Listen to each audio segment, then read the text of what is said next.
Morning, Leslie. Good morning. Have you just got up? Oh, dear. I had some... I had a couple of shredded wheat this morning. Oh, dear. Okay. And, Yes. And that sort of... Hang on, I'm just going to have a sup of tea. Hang on a minute. You need something to wash it down, Brian. Wash it down. There, it's a bit better because it gets stuck, doesn't it, boy? I know. I have the same problem with my muesli. Gets between my teeth.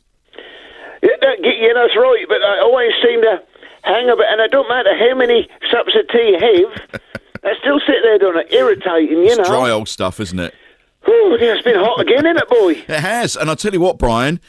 Do you know what I've seen lots of? And there were loads yesterday in the garden, and that's these wasps. Wasps everywhere. Wasps, that's right. They are about, aren't they? And because last year we didn't hardly see any, did we? No. We were on wasp watch, and we hardly saw one or two. But this year they're everywhere, and they as soon as you're out there with something, they know you're there, don't they? Oh, the buggers, aren't they? You know, you sit there. And the next thing you know, there's buzzing around. I sort of, wave my hand. And Mother always say to me, she say, don't antagonise it, because that's when that'll come for you. But they don't care, do they? You know, they just buzz around you. They sit on your food, and you sort of flap about. And then why is it? You sort of move away, and I swear that's the same ruddy wasp that follow you. And in it, there is though in it. They're sort of relentless. They don't give in, do they? And I wouldn't be surprised, Leslie, if we don't see a lot of them this year. Well, there's a lot already, and I think this is going to be a good year for wasps and not such a good year for us. So they're obviously doing really well in the hot weather. And how have you been coping? Have you been in the garden much? Have you had any interference from any of the neighbours? I know you were talking about Marcus's new solar lights last week, and obviously Rosie's got her garden bath. Are they being good neighbours at the moment? Oh, yes, I ain't seen a lot of my boy Marcus this week, and his missus, I still ain't seen her, so whether she's got the hump or had an argument, or she's, his lights are still shining bright at night, which is irritating me a little bit, because me curtain pole has come down in the bedroom. Oh, no. Yeah, it's a wooden one. Yep. And it's got them things that stick out of the wall, and you slide it through, Yes, you know. you do, yeah. One of them has come down.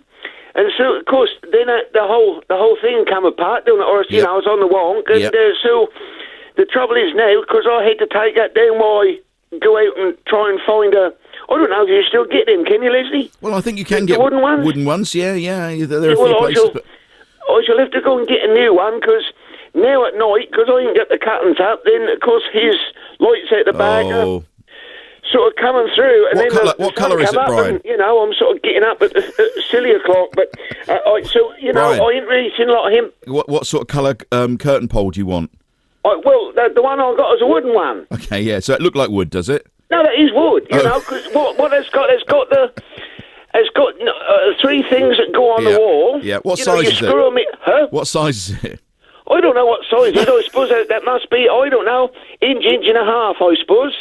The hole, And then that just slides through. Yes. And then you've got your wooden rings on the top. Yes. For the curtains to slide across, Yes. But all I need is one of them things that go in the wall. Oh, one of those things. Oh, right, okay. Not the whole pole itself. The hole is broke. Oh, dear, okay. So I can't even slide it back in. I did say to Mother whether I could get some wood glue and stick it back together, but that won't last, will it, Leslie, No, it won't. Anyway, you were going on to talk about Rosemary. Yes, well, you asking, weren't you, about the neighbours. Yeah. She's had the girl Margaret round. Has she? During the week. And they sit in the garden bath there, giggling and going ahead, and it looked like they had a bottle of rosé on the go, Oh, right, okay. But, and that's nice. That's nice that she can have her mates round there, because a long while she can't, could she? No, that's true, So, yeah. not that I was listening or looking or nothing, but they were having a right old time in there. And, of course, this weekend, she's got autumn coming. Oh, right, yes. And that little hellion is turning up on Saturday. She's coming for the week. They do the same old thing each year, dump her off and off they go. Yep. So the girl Rosemary's got to take her out and ferry her about and keep her occupied. I mean, I have to say, she's as grandmother, she's marvellous. She take her out. I think they're planning to go to the zoo, and go down the park. And if the weather's like this, she'll be all right. She can go to the seaside, can't she? So it's when she's staying at home with Rosemary that then you have your issues, is it? Well, she's a little hell, Leslie. She'll look, it weren't so long ago, she started firing marbles across she did, a couple of 3 years ago, when she was only a toddler then. She was hurling marbles into my garden. Well, of course, then I was worried that if I was cutting the grass, and then I catch one of them, that could break a ruddy window, couldn't it? Oh, it could, yeah. Got to be careful, you know, yeah. So, and then she's got this, she had this dolly. Yes. And then she kept putting that up on the fence and saying, hello, and I sort of, you look across and I say, I want you hell off. And so, it's just, I don't know, that just seems if that child is always out to make trouble or upset someone, She don't do it in front of Rosemary. That's funny that. She's sweetness and light round the gal, but there you are, they're kids, aren't they, at the end of the day? Yeah, you can brace yourself for it. And I should lock myself in the house for the week. There's a lot of the bug around at the moment. The old coronavirus is about. Yeah, they're getting it again, aren't they, boy? Wherever you go, someone is either not there or they know someone who's got it. I'll tell you who have got it. Who's got it, Brian? Belinda, the A1 lady. She's got it.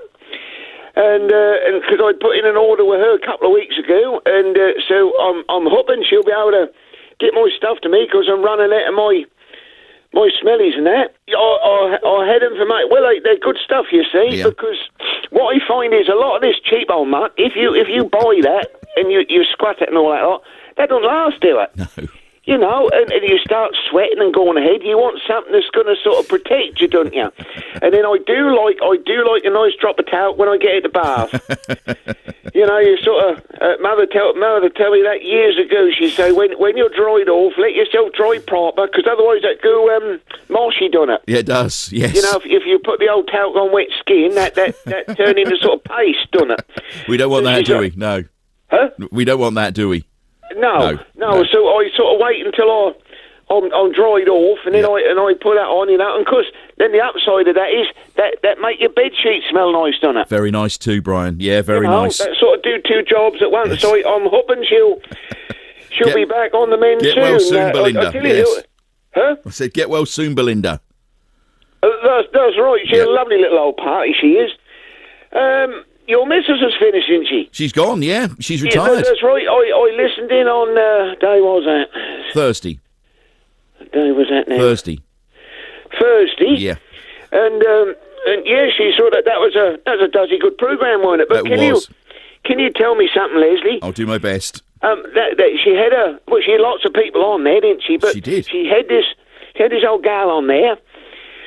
And I'm trying to think now, is that Lily? Lil from over the hill. That's right. Or does she live over here then? She live over a hill, yeah, Lil from over the hill. That's why she's called Lil from over the hill. Yeah, Lily. Because that's a rum woman. Is that a real woman? Well, she looked real enough. Yeah, well, I was listening to that and I thought, you sound a rum old thing, you do. But no, that was a good programme, Leslie, and I hope she'll enjoy. You'll miss her, will you? Well, I used to listen, and I shall carry on listening, and whoever's going to take over, they've got a big shoes to fill there, ain't they? They have, they have. That's right. Yeah, well, look, it's lovely. She'll be listening today, so she'll be very pleased that you'll miss her. Before you go, I've got just one dedication to do. I've only got time for one. Hi, Mark. Can you ask Brian to wish my dad, Tony Goodrum from Norwich, a happy 75th birthday for Tuesday next week on your show. He listens to your show every Saturday now and loves hearing Brian's yarns. P.S. Hope the cooler weather this week has helped Brian's rash go down from both sides of his thingy. Yeah, well, the rash is gone because, I told you I've been looking after that, and what I've been doing a lot of this week is wearing my old shorts, and I got a pair. Yes. I had them years, and I sort of fold them up at the end of the summer, put them away each year, look after them, and of course they got big wide openings, for your legs. They ain't tight or nothing, so you can get plenty of plenty of air around there. Yeah. Anyway, wish Tony happy birthday for next week. That's right. So it's Tony, and that's his birthday on Tuesday. Yes. Well, happy birthday, Tony. All right, Brian. Have a good weekend. You watch out for those wasps.